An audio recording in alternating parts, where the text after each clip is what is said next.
from. So appreciate you spending the time with us for the next few hours to try and go through and learn all about the graph and the graph toolkit. So just a little bit of a setting to this meeting today. Traditionally, we run these global boot camps all around the world in different cities, but this year being a bit different and everything being virtual, we've decided to consolidate instead of running it in all the individual Australia and New Zealand, one consolidated event. And what we've done is we're running it over 4 different days. So last Friday, Ashish ran one around the SharePoint framework primarily, and some team stuff as well. This Friday, today, I'm going to be covering off the Microsoft Graph and the Graph Toolkit, and we've got 2 sessions still to come, being the Power Platform next Friday, and the following Friday, Armour is going to be focusing on Microsoft Teams. So yes, as far as we're organising these boot camps in the Australia and New Zealand area, we're splitting it across those 4 focused days. So this is the agenda of what we're going to be going through over the next 4 hours. So to start with, for the first hour, I'm going to be just going through this presentation, this slide deck. I'm going to do a few demos.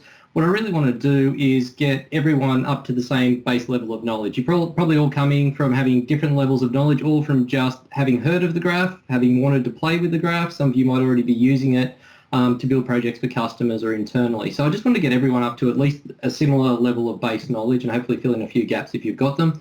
And because we've got the time here today, I'm really happy and really want to have some engaging Q&A time and really sort of just go through and talk through scenarios, or if people aren't understanding things or aren't sure where it fits, I really want to take the time to be able to try and answer those questions.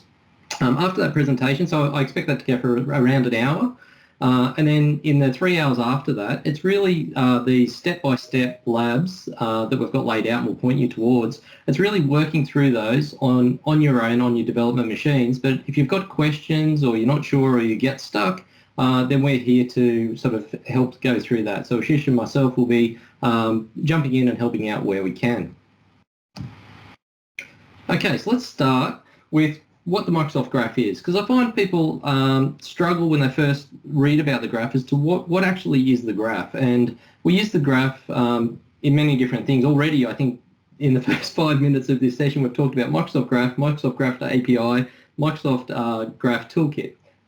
So all of these things are, I guess, part of the Microsoft Graph when we start talking about it, but they are different things. So let's talk about, fundamentally, I just want to talk about what the Microsoft Graph is. And really, let's start here. Microsoft Graph is your data in Microsoft 365. Now, if we look at things traditionally, we used to get the Microsoft Office products, the Word, Excel, Outlook, and we used to install them on our PCs. And if we were creating a Word document, we'd probably store it on our C drive. I'm going back sort of 15 years or more. I can say that because I've been in the industry for that long. I am starting to age. So we used to save these files on a local drive, and if we were really cautious, we'd save them on a network drive. And I guess really all this data was spread around, and we had no great centralized control across organizations as to the way we were storing our information. But when we fast forward to today in cloud computing, we're really storing all of our information up in the Microsoft 365 cloud service. And this is really allowing us to access our data from anywhere, because traditionally we just had that PC that we'd go to in the office, and that's where we do all of our work. But today we're wanting to access that information wherever we are, through a browser, at home, on a device, on our phones, or on that PC. So really we needed to be able to store the data centrally so that to make it available from all those different places that we were trying to access it. So fundamentally, think of Microsoft Graph as you're putting this information up into the Microsoft 365 cloud, and the graph is, think of that as the storage. That is all your data inside of cloud. It's more than just those files that you would traditionally think about. It's not just the Word documents, the Excel documents, it does include those, but think about your mail items. Think about your calendars. Think about the documents you've read or meetings you've had with people, or the fact that the people that you work most closely with, that you collaborate on documents with. All of that is little pieces of information, and all of that is being stored up inside of the Microsoft Graph. So this is building a big picture around who we are, what we do, who we work with, And all of this information is stored up in there, and that's what's starting to make the AI and the intelligence and the insights that we can glean from that information really, really valuable. So first of all, is Microsoft Graph is that data.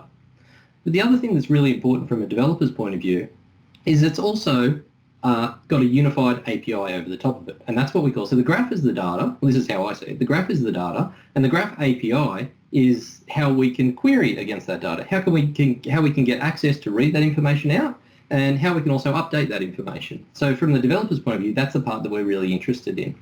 Now, the good thing about that is it's what's called a unified API, because all of those different workloads underneath, if we think about them traditionally, let's take a couple of the main ones. The mail, that would traditionally be an Exchange server. If we were looking at the files we'd store in SharePoint, well, that would be your SharePoint server. And we've got Active Directory in there as well for group membership. But all of those different workloads that are underneath the covers, the Microsoft Graph is giving us one API to get access to all of those different pieces of information, no matter what the workload is underneath. So from a developer's point of view, that means we only have to learn one API. We only have to learn how to do error handling once, and we're getting consistency across all of these different workloads. So that's a really, really powerful thing. The other thing that is really powerful is that Microsoft uses the graph in their own first-party products.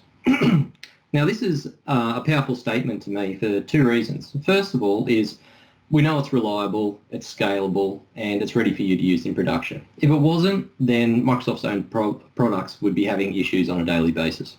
And the other thing it means to me as a developer is often when I try to look at a new technology, I'm often after examples of what can I achieve with this technology or how can I implement that. And the good news is because Microsoft's using it in their own products, you will see the graph in action in these products you're using every day. You'll see it inside of Word, Excel, and Outlook. A perfect example of that is in your Outlook client when you're trying to address an email. As soon as you put your cursor in that to column, you'll notice that it'll suggest people to you. Now, that's not a random selection of people from an address book in alphabetical order. What it's doing is that information that's stored up in the cloud about you inside of the graph, it's using that intelligence to suggest these are probably the people that you are wanting to address this email to, because these are the people that you collaborate with most often. Going further than that, if I was to start addressing it, say if I was to start addressing this email to Jeremy, again, it's not just suggesting the first Jeremy in the address book. It's choosing the Jeremys or suggesting the Jeremys that are closest to me, that I collaborate with most, based on that information that's up in the graph. And then switching that and going to speaking more to the fact that we have a unified API that can be called from any product and different technology stacks, is that same experience of addressing the email and getting those suggestions. I get exactly the same results if I try to use Outlook on my mobile phone, or if I try to find Jeremy in my Teams client, or if I'm out in Word and I try to mention someone in the comments. It's exactly, and that's the of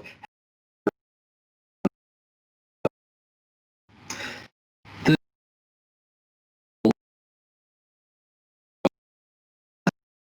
people of the data. So what we can see here is we have a person, and then we have all of those elements around them. So we have their conversations, we have their files in SharePoint, we have their tasks and their calendar, their mail, and we can get to all that information easily by sort of finding a person and then finding the information around them. And you can also think of the graph as being this interconnected vat of information where we can traverse, and we traverse across people and the things that are related to people. And that's not just a fluffy marketing term to make us all feel good because we're the center of the universe. When we actually look at the API itself, the way we call the graph API is it's a RESTful endpoint. So we are calling using a URL, and it's a URL syntax that we fire at the graph, and it gives us back a response. And so what we're doing is we're crafting this URL, and that is the API. And what you'll see is if you want to get information back about yourself, the call always starts with graph.microsoft.com. And this is also the great thing about a unified API, is that you no longer have to know, well, if I want to find someone's mail, then I have to know the address of their Exchange service. You've got to have this discovery process because it's different for every user. That's not the case with the graph. It's actually the same endpoint that you call for every user. And it's the authentication detail to determine, well, where does that call get routed to make sure it gets to the, if it is mail, then how does it get routed to the right Exchange server under the covers? It's all based on the user's identity. So if we were wanting to find the events in someone's calendar, we could just say /me/events. That would take the current authenticated user The /me says that's who we're looking for, and we want to get their events. Similarly, if we wanted to create a new folder in OneDrive, we could go to me/drive, which is the OneDrive area of the graph, and then we can create a child. Okay, I'm getting a little bit more technical here. This is the syntax of those calls to the graph that we can make. And all those little pretty coloured bits up there really mean nothing until we see some examples. So first off, before we have a look at those examples, I just want to call out that you're just making HTTP requests and you're getting the responses back. And the different types of HTTP verbs that you would normally be able to call, then those are available as well. So if you want to get information, if you want to read information back, then it's a get call. If you want to create something, it's a post call. If you want to update something, it's a patch call, etc. So the first part of the URL, the blue bit, where it's we're expecting a version, we can put either version 1.0 or beta. They're the only two versions that are available at the moment. Version 1.0 is the current production Microsoft Graph endpoint, and that's what you'd be calling when you're rolling out your solutions. And that's what you'd be using in production. The beta is when Microsoft is bringing new functionality to the graph. It gets released into beta first. The documentation is all on docs.microsoft.com for that beta endpoint, and so you can see stuff that's coming. You can play with it. You can start to use it in your solutions, but I suggest not using that beta, the functionality that's in that beta, until it reaches the V1 endpoint. But at least you can see what's coming and you can provide feedback to Microsoft. And that's why we say don't use it in production, because it might actually change. Some of the response data might change based on feedback before it makes it into the V1 endpoint. The next bit is the resources. And in those first examples, we saw /me and /drives. This is really the different, all the different item types that you can get back, the different resources. So /me gets information about who you're currently logged in as. /users allows you to go and get information about other people. /groups is group membership. /sites is where we can get our SharePoint information. /drives is for OneDrive. And there's many, many other data sets that we can get our hands on as well, and we'll go through those in subsequent slides. Once we've gone inside one of those resources, often it's a collection of items. So if we were to go inside of sites, then that's going to be your SharePoint sites. If we went inside of drives, it's going to be your OneDrive files. If we go inside of users, then it's all users inside of our directory. So once we get inside a resource, it's then a matter of navigating the items inside of it. So we can navigate users. The way we do that is based on their principal name. So often this will be their login name or their email address. So we can get a hold of a user. And once we've got a hold of a user, we can get their department out. So we're really just traversing and navigating through those different sorts of items that are available to us. And some of those items will be entire collections of things again. So we could get our calendar events by saying just /me/events, but we can get else's by saying /users/John/events. Now I'm looking at John's calendar. Now, one important point to note is that the Microsoft Graph is all protected with the same protection that you would have as a user, or the same privileges you would have as a user if you were trying to get at that information through the first-party sort of Microsoft products. So the Graph isn't giving you any more access than you would have as a user. So I wouldn't be able to see John's calendar if I wouldn't normally be able to go in and see John's calendar. The Graph is just giving me a programmatic access to things I would ordinarily have access to on my own. Okay, and then we've got query parameters on the end. So this, most of the endpoints support OData querying. So it wouldn't be overly useful for me to just be able to go in and get all of the events from John's calendar, because typically I'd be looking for some sort of subset of the events on John's calendar, such as in between a certain time range or with a category on it or something like that. So here's just some examples of the OData query. So we could the select query parameter allows us to say what properties do we want to come back. So a calendar's got a lot of properties on it. And maybe we're not interested in the start time and the end time and who else is coming. Maybe we want to show the subject. So that just says go and get the events, but just bring back the subject of every one of those events. And I just want the top 5, and we can apply a filter in there as well, as I was saying, and we can filter so that we're only bringing back a subset based on some sort of criteria. Okay, so what's up inside of that Microsoft Graph that we can get our hands on? These are the super popular data sets. Mail, conversations in team, your tasks from Planner and To-Do, user membership of groups, the files from SharePoint and OneDrive, and events being users' calendars. They're the super popular ones. But what most people don't realise is that there are hundreds and hundreds of data sets available through the Microsoft Graph, and this is just an ever-expanding list. Because what's happening is those existing workloads that Microsoft traditionally had with all their server-based products, they're all coming across and putting that workload onto the graph. And Microsoft is powering their own first-party products using the Microsoft Graph, and so we're seeing that exposed through the Graph API, and we can leverage it as well. So this brings us to our first demo, is how do we see what information is held up there in the graph, and how can we get our hands on it, and what does that look like? And the best way to do that is to jump into a web browser. Now, I'll post some links into the chat message once I finish this presentation. The fastest way I find still use this, not just as a learning tool when you're getting into the graph, but I use this almost on a daily basis when I'm developing against the graph. And what you can do here is you can actually make queries against the graph and see the response data coming back. So it's just a website, and it allows you to log in with the credentials of any Microsoft 365 tenant. And here I've logged in against my developer tenant. And up the top here, you can actually see that URL structure that we were talking about is actually up here in the top of the window, and it's got a run query button. And here's all our different actions: the gets, the posts, the puts, the patch. We can run it against the v1 or the beta endpoint. And let's just run this first one, /me. And we can see down the bottom here, it's bringing data back from the graph. Now this is real data. It's made a real query to my tenant and brought back that data. And we can just see it's just got my name, my email address, and some other information. But this is great because it lets us start to play around and see what we can do with the graph. So over on the left-hand side here, we have a whole heap of sample queries. Now this isn't the full set of what you can do. This is just a subset of it. And there is a little link here next to each one that you can click. It will actually take you across to the docs.microsoft.com and give you a full explanation of that area of the graph and what you're trying to query. So as you can see here, there's a little bit of information about a person. What else have we got down in here? If we wanted to go and query things about a calendar, we can, and we can see as we click on it, it's changing the query up in the top here. So this time it's /me. It's got a start date and time, so it's starting to fill out some of those query parameters, and the items are coming back. As you can see here, there's quite a bit of information coming back on each calendar entry. So what we could do here, let me just change that to be events, so that's not so long. Okay, here's events. So this is bringing me back all my calendar entries. And what you can see is there's a lot of information coming back for each calendar entry.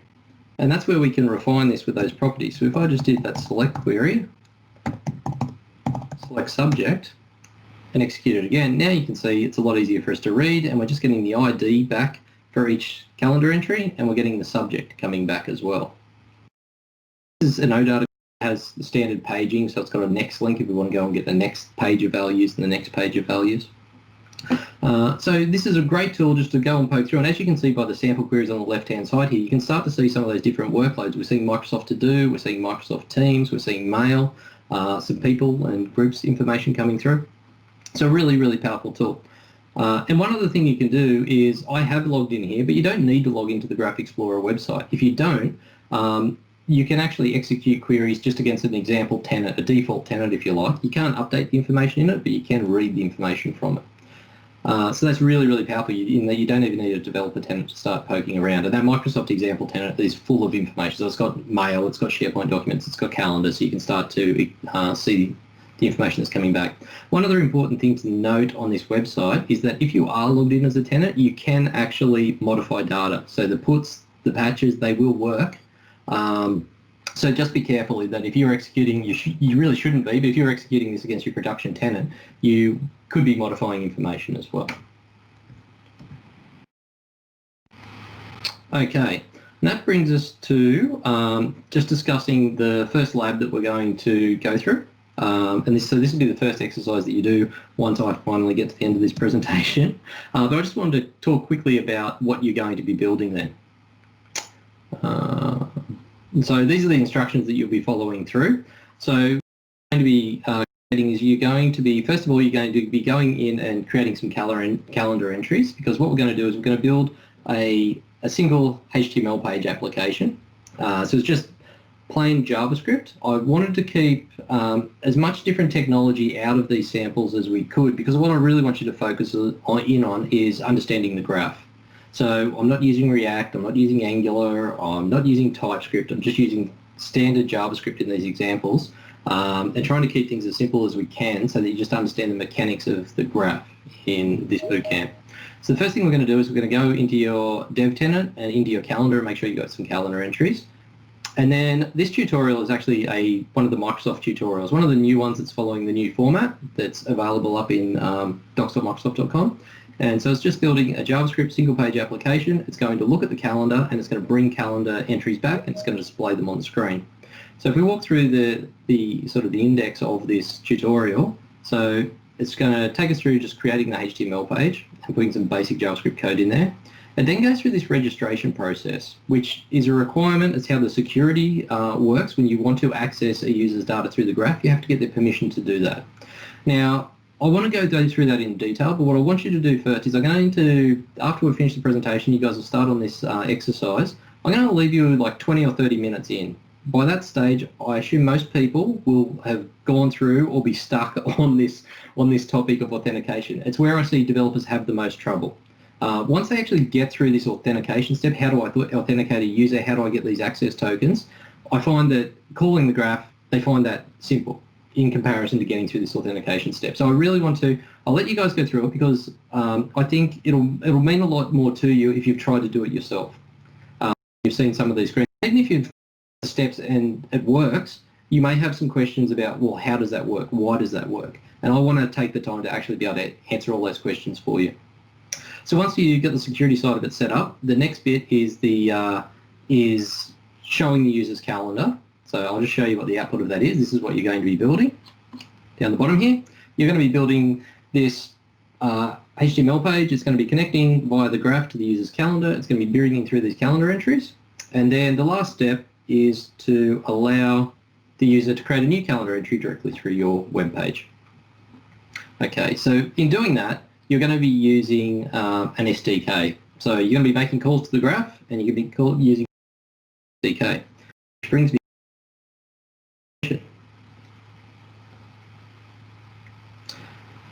up until this point, I've really been talking about the graph API as being this RESTful endpoint that we execute HTML requests against and we get responses back. Now that example you're going to walk through is that tutorial that you're going to walk through is going to use what's called the JavaScript Graph SDK. Now these Graph SDKs, there's a whole series of them for the different programming languages that you might be using. So there's one for like C#.NET development, there's one for JavaScript development, there's one for PowerShell, there's all these different SDKs. So what's the purpose of this SDK? When we've got the Graph API and we can call it. And we can definitely write applications making these raw calls to the Graph API ourselves. But what you'll find ends up happening is you end up writing a lot of generic plumbing code when you're making these calls. So let's just take one of those calls. For every call you make to the Graph API, you have to attach authentication information to it to identify who the user is. You've got to take care of things like error handling. If there's some connectivity issues, you've got to do the read logic on it. If there's issues on the graph, you've got to take care of doing that sort of stuff. The errors that come back, you need to be able to handle those and process them. And also what you find is that the responses that come back from the graph, they're actually representing objects and data types that are stored inside the graph. So if we were bringing a calendar entry back, there's all these sorts of properties that are on a calendar entry. And maybe not if you're doing plain JavaScript, but if you're using TypeScript or if you're using a React or something like that, what you end up finding is you end up creating these classes yourself to represent the data that's in the graph. Now, the Graph SDKs give us that. So they will give you they handle sending the requests up and attaching the authentication detail to it. They even could do compression of that over the wire and decompressing the responses as they come back to make it efficient. They handle a lot of the error handling and the retry handling. So those SDKs just prevent you having to write all of that boring code that you don't want to have to write. Also, it gives us all the response objects. So if you were to ask for someone's calendar entries, you can get a calendar object back and then you can use that nice dot notation in your code editor to use autocomplete and see what problems are being. And also in a TypeScript project, it gives us that strong typing and highlights where we've got errors and type mismatches and things like that. So the Graph SDK is going to allow us to achieve the same thing but in fewer lines of code. Now that lets me position where the Graph Toolkit comes in, because the Graph Toolkit abstracts the complexity even one level higher, and we can achieve far more in far fewer lines of code. Of course, that comes with constraints, because that's why we're able to do things so quickly, is because it's making assumptions on how we want to use it. But that's where the Graph Toolkit comes in. and sits one level higher than the graph SDKs. Now the Graph Toolkit, I think of these as widgets of functionality that you can just use in your web application. They are web-based, so it has to be a web application of some sort. But they're what we call framework-agnostic web components. That means that they can be used in any type of web project, whether it's just a HTML page with no JavaScript on it at all, it might just be one single index.html page. You can use the Graph Toolkit components on that page. If you're using plain JavaScript, TypeScript, or if you're using a full-blown framework such as React, Angular, or Vue, you can use these toolkit components.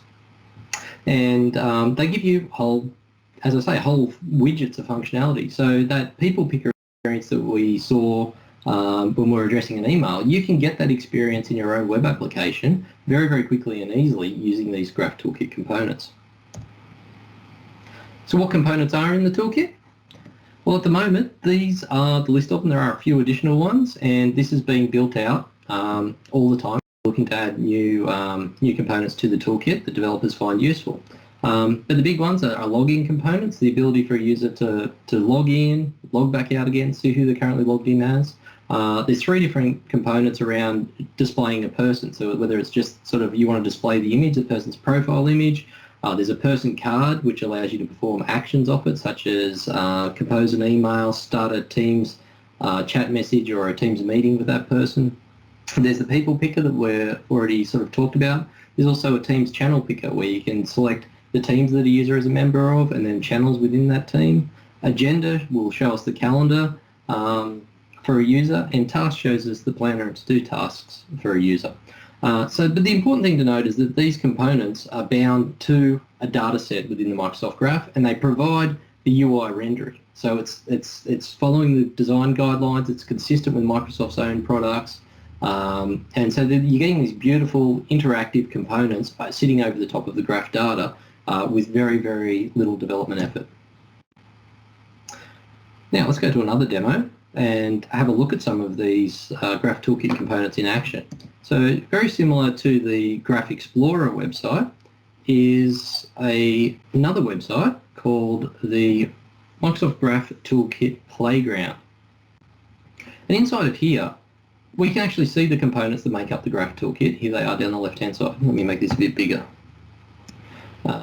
So down the left-hand side, you can see all the components. And there's actually some different implementations. You can actually see the different ways you can configure some of these components.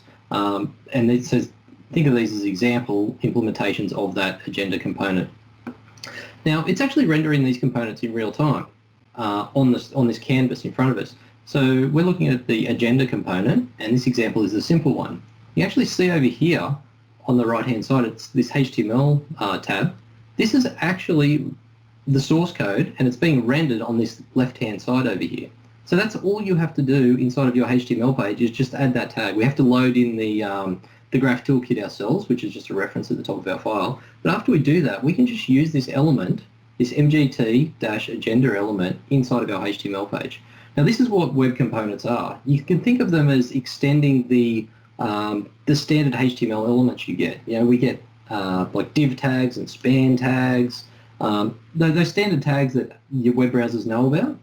Well, this is a way, these web components are a way of extending that and basically defining your own custom elements that can be used inside of a HTML page. So once we've loaded in the toolkit, you can just put this line of code on your HTML page and it will actually connect to the graph and bring back a user's calendar entries.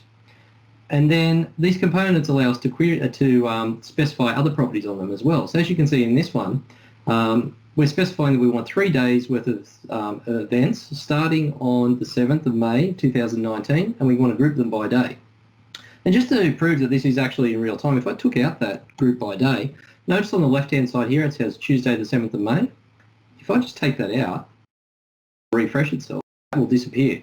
Now we've got 3 days worth of events, but it's very hard to tell where one day finishes and another day starts. So that is just a property you can add onto the tag, and it will change the behavior and appearance of that. Now that's similar for all of the different components as you go down here. They all have different properties that you can set to change how they behave. And there's a Canvas tab, but there's also a Docs tab, and I'll point that out quickly because that shows you the different attributes that you can configure to change that behavior. Do a quick sample on another one. So let's take people. So people allows you, its most simple is just to show a little icon of the person's profile. So imagine you're building an application. Your application's probably going to involve users in some capacity, whether it's someone that's authoring something, it's an editor, it's an owner of something in your application. If you just wanted to actually put the visual identifier of who that person is and bring their profile through, you can do that with this MGT people tag. At the moment, this example is just showing 5 people, and we can clearly change this to show more or less people. But that would just be showing people that I've recently interacted with. What would be much more useful had the email addresses of people, or even just the names of people from your tenant in your application, and you wanted to show those people on your web page, you could just use this MGT people tab. Now it's going to execute these queries and return the people that match those queries. That's super, super powerful. But what's even better is look what else you get. I'm going to hover over this. I can now start a Teams conversation. I can compose an email message. I can start a call with that person. And I can even extend that card down and see even more information and be bringing more information about that person back. And that's actually a customizable card that we can bring through even more information from as well. So that's super, super powerful just to be able to add it just by adding an element tag in the person's name. So really powerful, these Toolkit components. All right, so that's the playground. Encourage you to take a look at that and play around with it. That's why it's called playground. Okay, so the Graph Toolkit. Often when I see pieces of technology like this that promise to give so much with so little effort, I'm skeptical. I'm skeptical of what happens when, as a solution, like as a developer, I'm trying to provide a solution to my customer. They come to me with a set of requirements, and it's like, beauty, we can fulfill their requirements with the Graph Toolkit, can do it really, really quickly. We deliver it to the customer, and then the customer looks at it and says, oh, that's great.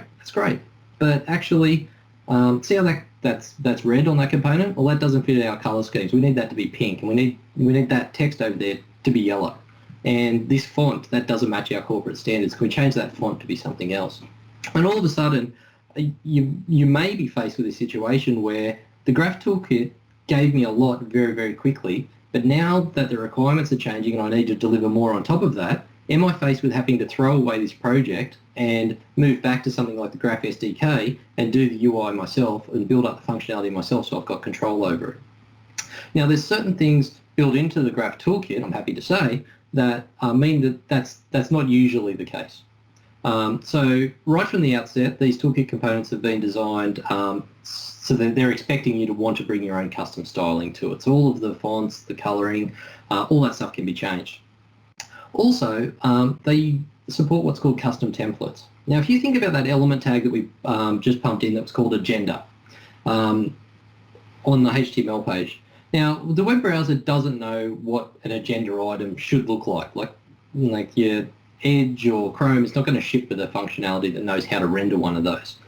What the web components are is they recognize this new element that's being put in, but the web component itself provides the HTML of what that will get created. So as it executes on the page and those results come back, that element is actually being expanded out, and it will get a lot of sub-elements in what we call the shadow DOM of the browser.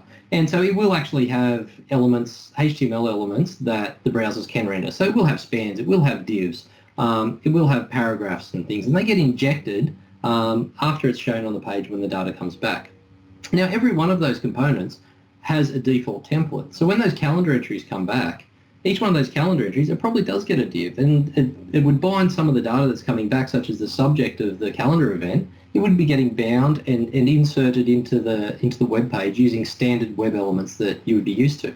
So what the components support in the Graph Toolkit is that you don't have to use that default template. You can provide your own HTML, and it's just a snippet of HTML when you say, so that when the component brings back each one of those calendar items, here's the HTML I want to use for each one of those calendar items when it's shown on the screen.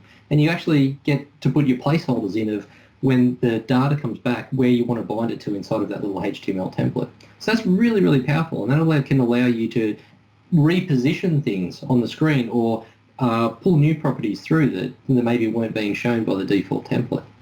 And there's two other, I like to think of these ones as get out of jail free cards that I'm going to talk through. So the MGT get component and the global provider.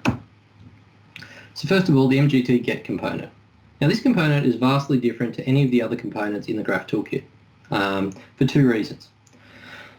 Let's talk about the other components in the Graph Toolkit. Let's take the agenda one, for example. What the two fundamental things that make one of these normal components is, one, it's bound to a particular data set inside of the graph. So the agenda one, it's bound to a calendar. That's what it expects to query. You can't change that. It's going to query calendar items and nothing but calendar items. And when it comes back, it provides that default template to show them. Now, that's very similar to the other components. They're like the people one, it's going to connect through, it expects to be querying people, can only query people, and it can only display people. But the MGT get is vastly different in that it does not have a default query. It does not know what data set to query in the graph. You have to provide it. And it also doesn't have a default template because it doesn't know what it needs to display because it's not bound to a data set. So really what you've got to do here, and that's what we're doing in this first line of code here under this resource property, is the MGT get element. We've got to specify the actual graph query that we want to execute. In this case, we're going for /me/messages. So that's going to return my email messages. So there is no Graph Toolkit component in the toolkit today that will show email messages. But using MGT get, we can provide that query, which will return message objects. I'll just quickly go through the rest of this graph call. So the version is either v1 or beta, so this one's hitting beta, this example. Scopes is the permission scopes. So we need to tell this MGT get component that we want to query the email messages, and this is the actual scope that we need from a consent perspective, mail.read, to be able to read those mail messages back.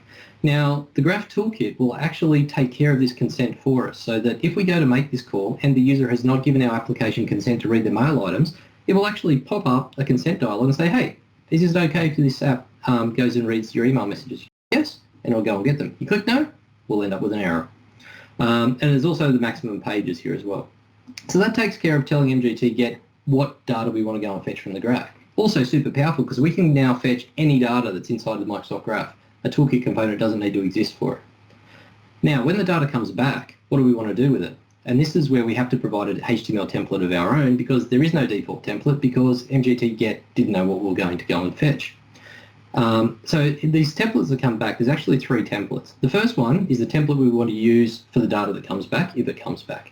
The second template here gives us the opportunity to specify, and this can be whatever HTML you like, but this is a template that's going to show while the data is loading in.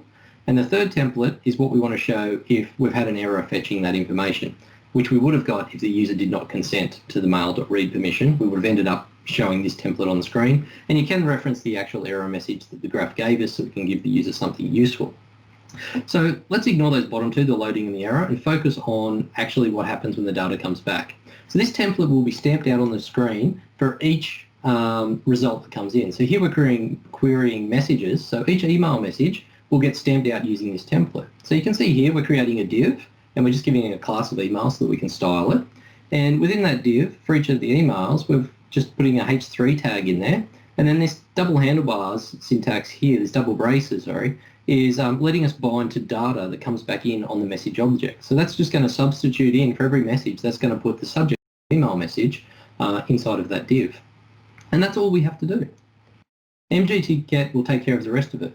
And we could quite easily have something like this. In our template, we just had if I go back, we were just showing the subject, which would be this bold line here, my analytics your past week. But we could quite easily, underneath that in another div and style it slightly differently, we could have the body.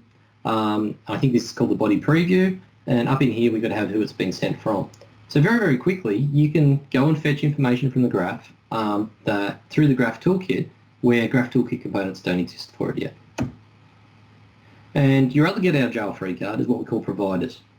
And what this really gives you access to do is it gives you access to make calls using the Graph SDK.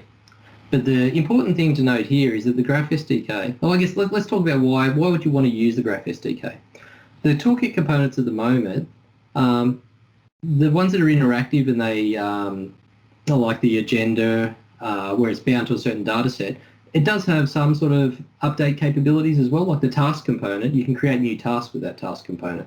But other components might not let you update data. There's very little actually being able to go back to data inside of the graph.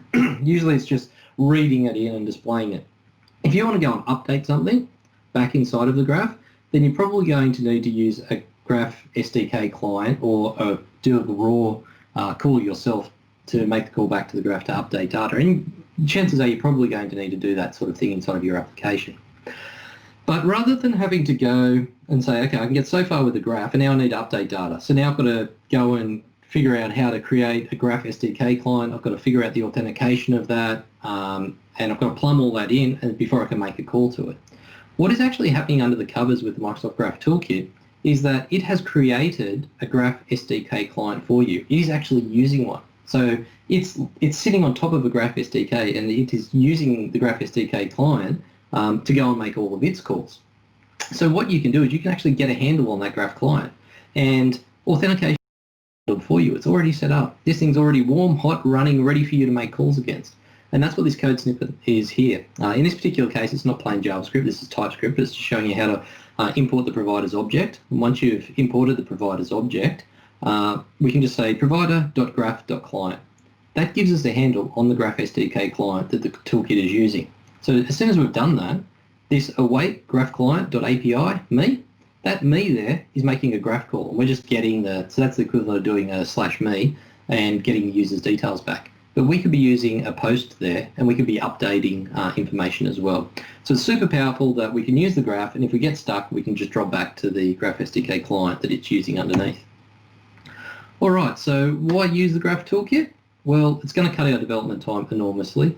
The components are designed beautifully, they're flexible, they're accessible, they follow Microsoft guidelines, and they work everywhere. It doesn't matter what type of web project you're building, you can use these components. All right, so that brings me to the second exercise that you're going to be walking through in the lab. I just want to show you what you're going to be building in that one. So this second exercise is around using the Graph Toolkit, not using the Graph SDK itself, which you'll be doing in the first example. So I wanted you to go through that first exercise so that you're not using the toolkit at all, you're just using the Graph SDK, and I really wanted to go through that really walking through the security and setting up app registrations and doing authentication. In this second exercise, we're going to see how powerful the Graph Toolkit is, and this is really focused on using the Graph Toolkit components. So our scenario here is that we're going to create a SharePoint site. The tutorials will step you through all of this. We're going to create this SharePoint site. Now the scenario is at Chemtoso, we're a product company. We sell sporting goods through an online website. When orders are placed through that website, they're going to end up in a SharePoint list. And you'll be, as I said, you'll be creating the SharePoint list in your exercise. And this SharePoint list, every row in this represents an order. So we can see it's got an order number, it's got a status. This will become important. We've got a status for requested, ready for packing. We've got the address of the person we've got to ship it out to. We've got the total number of items that need to be packed, and we've got the order manifest, which is what they've actually ordered through the website. And then we've got the contact name of who it needs to be shipped out to. Now what we want to do is we want to build a lightweight web page, web application that our warehouse packers, the people that are down in that warehouse, they can actually carry this around with them on a mobile device, and it's going to show them the orders that are ready for packing. And it's going to show them what's inside of that order so they know that they can walk around the warehouse floor, they can pick these items off, put them into a box, and when they're finished, they can mark that order as being packed, and that's going to change the status back here in the SharePoint site. So if I just flick over to the example that's running, so this is the warehouse app.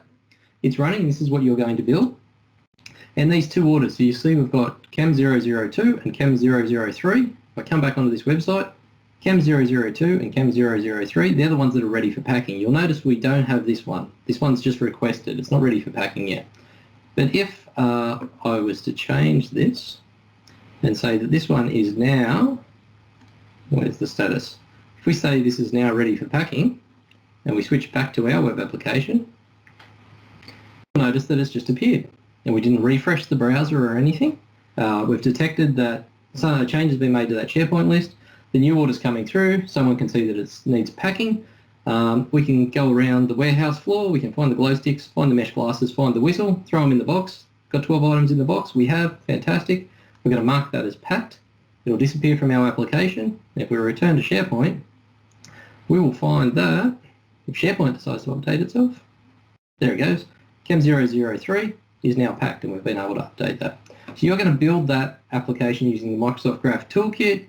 As you can see, we've got logins happening over here to authenticate the user. We've got it detecting changes in SharePoint, updating itself, rendering these SharePoint items, and then we're updating the item in SharePoint with its status when it's completed. And we're going to be using that MGT get component in there as well, because there isn't a component in the toolkit that allows us to show SharePoint items. And believe it or not, that entire application, you're going to write that in less than 45 lines of code. Okay, so I've almost finished talking. And off to some housekeeping now about the team that you've joined, how you're going to run through these exercises. So we are in the General tab at the moment inside of this Teams tenant, and this is where this main meeting is going on. Now, when I return to talk through the app registrations and go through the authentication process, I'll jump back into this meeting, and you can leave this one running if you like, and we can have Q&A after I finish this presentation. Some people can jump off and start the exercises immediately if people have got questions. We'll leave this meeting running, and feel free to just engage in a discussion. Put your hand up in the meeting and I'll see that. If I don't see it, then there's also the posts tab on this general channel as well. That's where we can have discussion about anything and everything. Feel free to post things in there. Mention me if you like, so I know that you are looking for me in particular. If not, we can have a conversation there. If someone's got questions about Graph Toolkit, general information, if they want general information, just post your questions in there. Myself or Ashish will answer those. If someone else on the call knows something about it, jump in as well, and feel free to answer things. Once you start the exercises, you're going to be going into these three channels, the ones that start with EX and I've got a little laptop next to them. The first one is your lab setup. That's really just registering for a Microsoft 365 developer tenant. Hopefully you all got the email that asked for you to set that up beforehand, because it'll save you a bit of time. And then we've got the two exercises in specific channels below that. If you're working through the exercise and if you strike some problems or you've got some questions specifically related to the exercise itself, then just use the chat in those channels. And then when I jump in to provide assistance, I'll know which example we're talking about. And feel free to discuss things amongst yourselves in those channels as well. The more conversation, the better. And down the bottom, we've got some Proctor channels as well. Don't concern yourselves too much with those Proctor channels. The reason they're there is that if you're raising questions with the exercises and for some reason we need to do a screen share, this just gives us a place to go over and we can use the Meet Now button inside of that channel. We can both jump into it, or anyone can jump into it, and we can just have a discussion. We can do screen sharing in that meeting down there. So that's the general structure of the channel. If you've got any questions with that, just post in that general channel and I'll come back and re-explain myself. I'm still finding my feet with the best way to try and do these sort of collaborative labs and see where everyone's up to. So I'd like to hear your feedback at the end of the day as well as to what worked and what didn't work. Okay, so inside of the different exercise channels, I'll just point out that there's a tab up the top called Exercise, and that is where you'll find your steps to walk through. That tab, it's just displaying a web page, which is a page on GitHub, and it's just linking you through directly to the exercise for the channel that you're in. That will only work on a desktop Teams client. If you're accessing Teams through the web browser, that will not work. But I'll post the link to the GitHub repo in the general channel so you can access that if you want. And that's what I was going through earlier. If I just I've closed it. If I just open this one up, and I'll post this link out. Well, I'll post it in the channel, but we'll follow up afterwards as well. So this is all public, and you'll have this to work through whenever you want to go back and reference. But these are the exercises we're going through today. And so really, you can just walk through here, exercise 1, exercise 2, exercise 3. So if the Teams client's not working for you, just open it up in a web browser and you can just go through the exercise and follow the steps out there as well. Okay. Tale of two tenants. So there may be some confusion, probably not as much confusion in this one, hopefully, because we're talking about the graph and we're just using going to be doing everything through a web browser window. It becomes a bit more complicated when we're trying to talk about doing Teams development and Office add-in development and things where you're actually running the client applications. But here, you probably noticed you've all managed to join this meeting, so you're not in the tenant that you use every day. You're using some new username and password that Ashish sent out earlier on in the week, and you're inside of our community tenant. So hopefully you're using Teams on your desktop and you're logged into this community tenant, and that's what we're having the Teams meeting in, and you hopefully have a developer tenant. So this is your Microsoft 365 developer tenant, and that's what you'll be using to do your labs. So that's what you'll be logging into Azure Active Directory as, and that's what you'll be logging into when you want to authenticate with your application that you're developing locally. You'll be using your developer tenant credentials. If there's any confusion with that, just shout out and we'll talk through and make sure that we get everyone up and working. And the very last thing before we can get you guys started is the survey, the feedback. This one's an important one for us. The survey is not for us at a local level. This is part of an initiative from Microsoft, these boot camps. I've been lucky enough to be involved with them the last few years, and it's really these feedback forms that will dictate whether we come back and do it again next year or whether you think these are worthless and we shouldn't keep doing them. And in all seriousness, the feedback is important because I'm giving up my time as well to do these, and I don't mind doing that at all, but the reason that I do them is so that I can help other people get across technologies and help them along that path of learning things. So if there's things that are not working, I want to change those, and I'd rather do it in a way that people are getting the most benefit out of. And this being the first time that I've done one virtually especially, I'd be interested to hearing how that goes. So I'd appreciate it if sometime today you can go in there and do that feedback. I'll give you a reminder as we're getting towards the end of the day as well to come back in and do that. Okay, with that, you are free to go off and start doing those exercises, and if anyone's got any questions just based off the presentation, then just raise your hand in the channel and we'll take some Q&A now. I'm just going to hang around in this channel for a while until people need me. So thank you all for joining, thank you for listening, and I hope you get you really learn some stuff today and get something out of this session.